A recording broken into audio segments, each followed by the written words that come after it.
Növbəti hədis.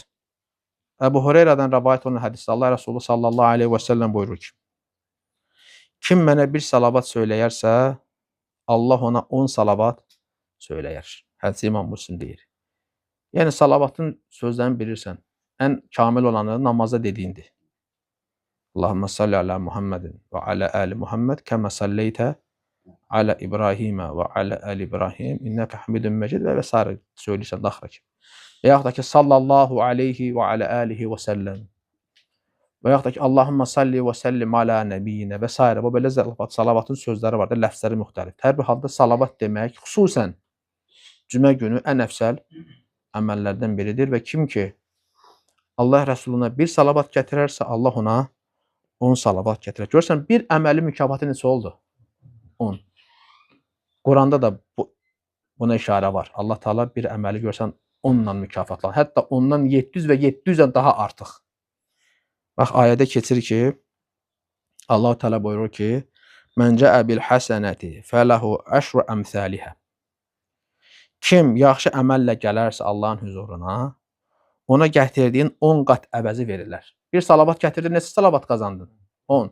Allahın da bəndəyə salavat deməsi nədir? O bəndəni öz dərgahında tərif etməsidir, səna etməsidir. Mələklərin və insanların salavatı nədir? O insan üçün nədir? Dua etməsi.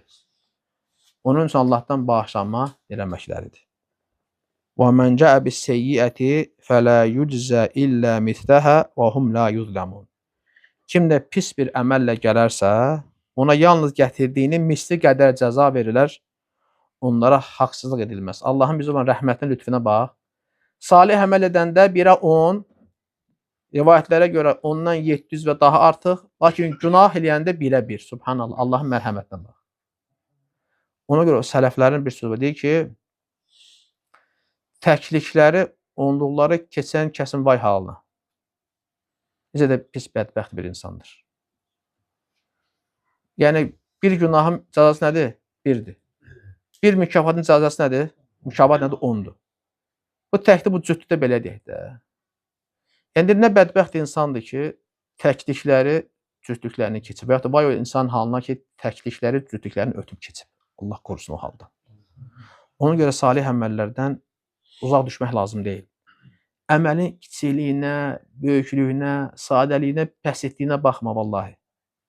Tək ki, salih əməl olsun. Xurmanın yarısı qədər də olsa özünü cəhənnəm əzabından qoru, necə hədisə gəlir. Vallahi görərsən ki, Allah Teala o əməli elə böyüdər, qiyamət günü dağ boyda qarşıva çıxar o əməl. Dağ boyda. Ona görə salih əməllərə xor baxmaq lazım deyil. O əməlləri yerinə yetirmək lazımdır. Həmçinin bu salavatla bağlı deməli, bir başqa bir hədisdə deyir ki, sahabə deyir ki, bir gün Peyğəmbər sallallahu aleyhi və səlləm üzündə təbəssüm olduğu bir halda deyir, qarşımıza çıxdı. Biz dedik ki, ey Allahın Rəsulu, sənin üzündə bir müjdə, bir sevinç, fərəh görürük. Dedi ki, mənə deyir, bir mələk gəldi və dedi ki, ey Muhammed, sənin Rəbbin belə buyurdu, ey Muhammed. Ümmətindən sənə bir salavat gətirənə 10 salavat gətirməyim.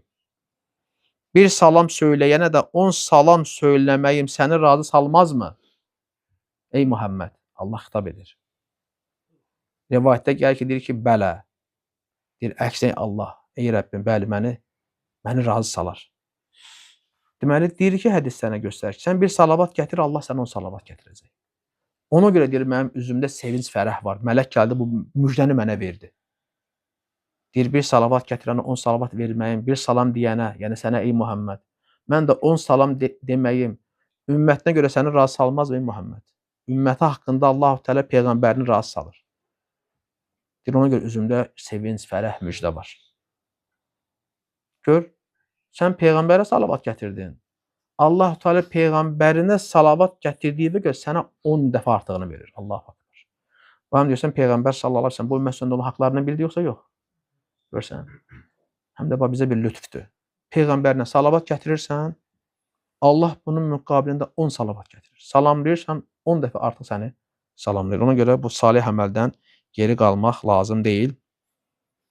Həmçinin digər rivayətdə yenə təkid olsun deyə hədisdə keçir ki, Kim mənə bir salavat gətirərsə, mən də ona 10 salavat gətirərəm. Onun 10 günahını yuyarım və onun 10 dərəcəsini qaldıraram.